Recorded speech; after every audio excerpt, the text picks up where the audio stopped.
काही लोकांना राष्ट्रीय अध्यक्षाचे डोहाळे लागले होते. अजितदादा नंतर कोण कुठे हे करायची जबाबदारी माझ्यावर आहे, म्हणून मी सामोर दिसतो, म्हणून मला सामोर राहावं लागते. पक्षाच्या अध्यक्षांचा जो विषय आहे तो पक्षाच्या अध्यक्षांच्या विषयी, कारण त्याच्यासाठी पक्षाची मीटिंग बोलावं लागते, त्याच्यामध्ये आम्हाला विधिमंडळाची लोकांच्या जनतेचा निर्णय आणि आम्हाला आमच्या पक्षाच्या नेत्यांचा आणि जनभावनेचा आदर करून निर्णय घ्यायचा आहे. आणि मी प्रफुल्ल पटेल या स्पर्धेमध्ये नाही. अजितदादांच्या अपघाताच्या काही क्षणापासूनच प्रफुल्ल पटेलांवर किंवा सुनील तटकरेंवर काहीतरी विशेष प्रेशर होतं. सगळी लोक दुःखात होते. यांच्या डोक्यात वेगळं चालू होतं काहीतरी. यांची चेहरे तर खरं तर बघण्यासारखे होते. राष्ट्रवादी काँग्रेसचा राष्ट्रीय अध्यक्ष कोण होणार, उपमुख्यमंत्री कोण होणार,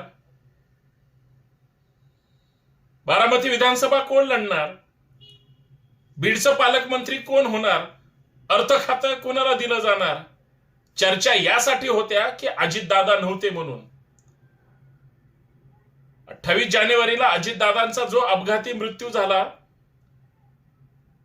हेच प्रफुल्ल पटेल किंवा हेच सुनील तटकरे कुठं सुद्धा दिसत नव्हते, मीडियापासून लांब होते. यांची चेहरे तर खरं तर बघण्यासारखे होते. सगळी लोक दुःखात होते. यांच्या डोक्यात वेगळं चालू होतं काहीतरी. कदाचित मला असं वाटतं की अजितदादांच्या अपघाताच्या काही क्षणापासूनच प्रफुल्ल पटेलांवर किंवा सुनील तटकरेंवर काहीतरी विशेष प्रेशर होतं. आज सुद्धा प्रफुल्ल पटेलांचा चेहरा बघण्यासारखा होता. काही लोकांना राष्ट्रीय अध्यक्षाचे डोहाळे लागले होते. काही लोक उपमुख्यमंत्री कोण होणार याच्यावर चर्चा करत असताना घरातल्याच व्यक्तीला उपमुख्यमंत्री गेलं.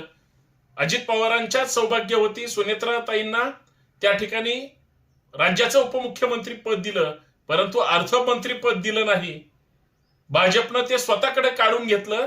राष्ट्रवादीच्या एकाही नेत्याने विचारलं नाही आमच्या वाट्याचा महत्वाचा अर्थ खात्याचा जो काही विभाग होता तो काढून घेण्यात का आला. कारण मी जे मगाशी म्हटलं, प्रफुल्ल पटेलांवर विमान अपघाताच्या नंतर जे काही प्रेशर होतं हे कुठंच दिसत नव्हते. आणि आज प्रफुल्ल पटेल किंवा सुनील तटकरे मीडिया समोर तोंड म्हणजे झाकत किंवा दाखवत येतात, परंतु ज्या पद्धतीने ट्रोल झाले, हे का शत्रू ठरले, हे का विलीन करण्याच्या बाबतीत किंवा इतर गोष्टीमध्ये का टार्गेटवर होते. कारण यांच्या मागे जे ईडीचा किंवा इतर केंद्रीय एजन्सीचा जो ससेमिरा आहे त्याच्यातून वाचायचं असेल तर यांना देवाभाऊ म्हणतील तसंच वागावं लागेल. आणि आज ते स्पष्ट दिसलं. तुम्ही कधी प्रफुल्ल पटेलांच्या या 3-4 दिवसाच्या त्यांच्या फेसबुक पोस्टवर जा, सुनील तटकरेंच्या जा, बघा लोकांनी काय यांना उपमा दिली, काय शब्द वापरलेत यांची काय पात्रता आहे, ही ज्यावेळेस त्यांनी स्वतः वाचली त्यावेळेस आज प्रफुल्ल पटेल साहेब महाराष्ट्रासमोर आले आणि काही गोष्टी त्यांनी क्लिअर केल्या. त्या सगळ्या मुद्द्यांवर मित्रांनो आपल्याला चर्चा करायची आहे. विषय गंभीर आहे, परंतु आपण चर्चा करूयात. प्रफुल्ल पटेलांनी एक गोष्ट जाहीर केली, ते म्हणजे ते स्वतः राष्ट्रीय अध्यक्ष होणार नाहीत. राज ठाकरेंनी एक प्रश्न विचारला होता, अर्थात त्यांनी त्यांची भूमिका स्पष्ट केली होती. मराठीचं समर्थन करणं हे प्रत्येकाचं कर्तव्य आहे. मराठी माणसासाठी प्रतिनिधित्व मिळणं हे महाराष्ट्रासाठी तरी फार महत्वाचीच गोष्ट आहे. परंतु महाराष्ट्रामध्ये जसं मीरा भाईंदरमध्ये अमराठी महापौर करण्यात आला, मेहता नावाच्या एक महिला तयार ठिकाणी झाल्या, हळूहळू ही सगळी माणसं महाराष्ट्रावर काही वर्षांमध्ये कब्जा मारतील. तुमच्या माझ्या हातात फक्त प्रचाराचे झेंडे किंवा गळ्यात मफरिले असतील. हे मीरा भाईंदरमध्ये अमराठी महापौर करून जसं जाहीर केलं तसं राज ठाकरेंनी सांगितलं होतं महाराष्ट्रामध्ये राष्ट्रवादी काँग्रेसच्या राष्ट्रीय अध्यक्षाची चर्चा सुरू आहे, तर पटेल नको पण पाटील चालेल, मराठी माणूस चालेल आणि त्याला केलं पाहिजे. इतकी एक 7-8-10 ओळीची त्यांनी एक्सला एक पोस्ट केली होती. कदाचित ती सगळीकडे असेल, मला माहित नाही, पण त्यांच्या त्या वक्तव्यामुळे आणि पत्रकार म्हणजे भारीच असतात.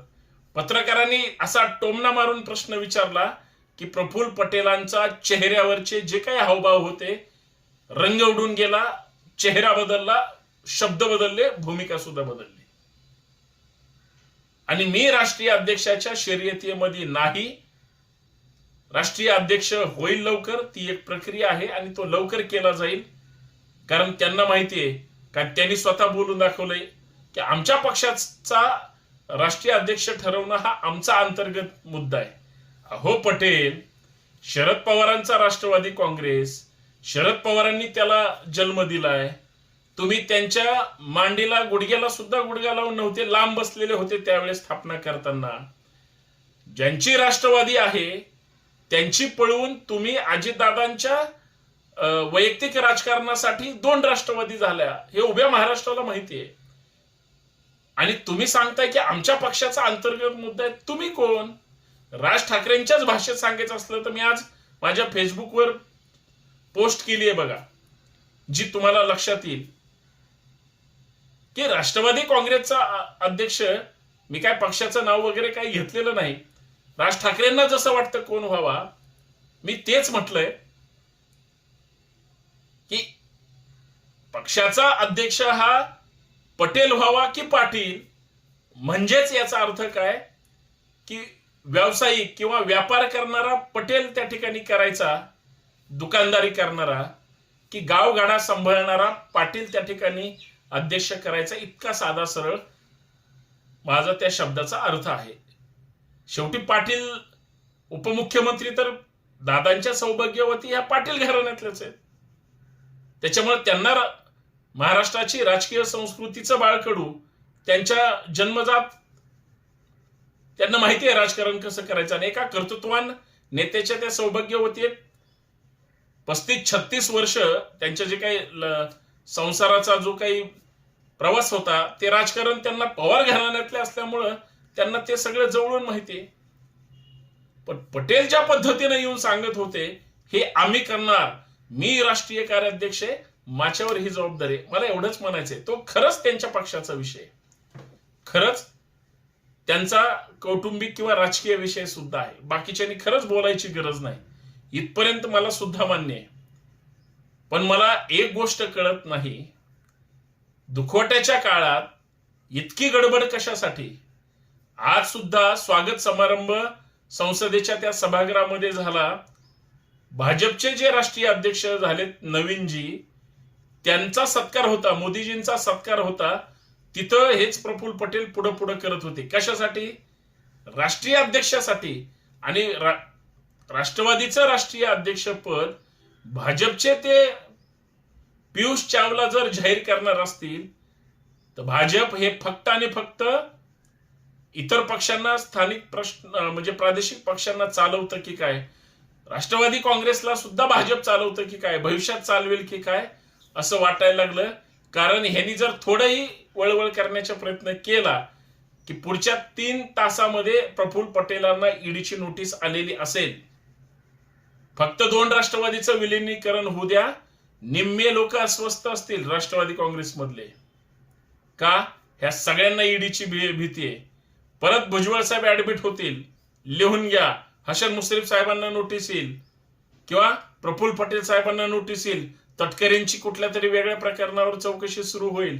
निम्मे म्हणजे त्यांचे जे लोकप्रतिनिधी आहेत एकदम अस्वस्थ असतील. कारण जो रामबाण उपाय देवेंद्र फडणवीसांकडे आहे, भाजपकडे आहे, शहा मोदी आणि या सगळ्या लोकांकडे आहे. तिथं हे सगळे लोक आळीमिळी आणि गुपचिडी सारखं गप्पच बसावं लागतं. इतकी ताकद आहे या सगळ्या ह्याच्यामध्ये. आणि हे महाराष्ट्रात घडतंय. मी वेगळं सांगतोय अशातला काही सुद्धा भाग नाही. आणि त्याला घाबरून यांचे जे चेहरे आज सुद्धा खरं तर चिडून प्रफुल्ल पटेल जर स्वतःला राष्ट्रीय कार्याध्यक्ष म्हणत असतील तर ते राष्ट्रीय नेते आहेत. अजित पवारांनी त्यांना इतकं मोठं पद दिलं कारण स्वतः अजितदादा अध्यक्ष होते आणि प्रफुल्ल पटेल साहेब कार्याध्यक्ष. त्याच्या अगोदर शरद पवार साहेब अध्यक्ष होते, प्रफुल्ल पटेलच कार्याध्यक्ष होते. म्हणजे 2 नंबरचं ताट हे प्रफुल्ल पटेलांसाठी ठरलेलं आहे. पण ते व्यापारीकरणाच्या दृष्टिकोनातून ज्यावेळेस माणूस व्यक्तिगत येतो त्यावेळेस तो आतून दुखावलेला असतो. कारण ज्या ट्रोलर्सनी यांचा म्हणजे शाब्दिक मारा केलेला आहे त्यांना सांगावं लागलं की मी महाराष्ट्रातलाच आहे. महाराष्ट्रातल्या जनतेने माझ्या वडिलाला निवडून दिलेलं आहे, मला सुद्धा निवडून दिलेलं आहे आणि मी महाराष्ट्राचंच प्रतिनिधित्व केंद्रात किंवा लोकसभेमध्ये करतो इथपर्यंत. याचा अर्थ असा आहे